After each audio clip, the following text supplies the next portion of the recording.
മുനമ്പം ജനതയെ വഞ്ചിച്ചത് സംസ്ഥാന സർക്കാരും വഖഫ് ബോർഡുമെന്ന് പ്രതിപക്ഷ നേതാവ്. ഒത്തുതീർപ്പുണ്ടാകുന്നത് സർക്കാർ തന്നെ അട്ടിമറിക്കുന്നു. രണ്ട് സമുദായങ്ങളെ തമ്മിലടുപ്പിച്ച് രാഷ്ട്രീയ ലാഭത്തിനായി ബിജെപിയും കാത്തിരിക്കുകയാണെന്നും വി ഡി സതീശൻ പറഞ്ഞു.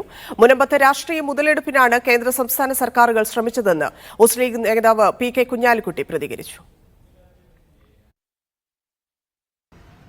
അപ്പൊ നീട്ടി കൊണ്ടുപോയി സർക്കാർ മുൻകൈ എടുത്താൽ ട്രിബ്യൂണലിൽ വെച്ച് തീർക്കാവുന്ന ഒരു പ്രശ്നം വലിച്ചു നീട്ടി നാട് നിങ്ങളെ കൊണ്ടുകിടന്ന് വഖഫ് ബില്ലുമ കൊണ്ടുപോയി കെട്ടി ആർത്ത് ഇരമ്പി ഇങ്ങനെ നടക്കുക, രാഷ്ട്രീയ മുതലെടുപ്പ് നടത്തുക എന്നല്ലാതെ മുനമ്പത്തുള്ള ആളുകളുടെ പ്രശ്നം തീർക്കാൻ വളരെ സിമ്പിളായിട്ട്, അതുകൊണ്ടാണ് ഞങ്ങൾ 10 മിനിറ്റ് കൊണ്ട് തീരുമെന്നൊക്കെ പറഞ്ഞത്. ഇനി ട്രിബ്യൂണലിൽ വാദ്യം പതി യോജിക്കുന്നിടത്ത് സർക്കാർ ഒന്ന് മനസ്സ് വെച്ചാൽ മതി, സർക്കാർ വെറുതെ പ്രശ്നം ഉണ്ടാക്കാതിരുന്നാൽ മതി, ഡിലേ ചെയ്യാതിരുന്നാൽ മതി.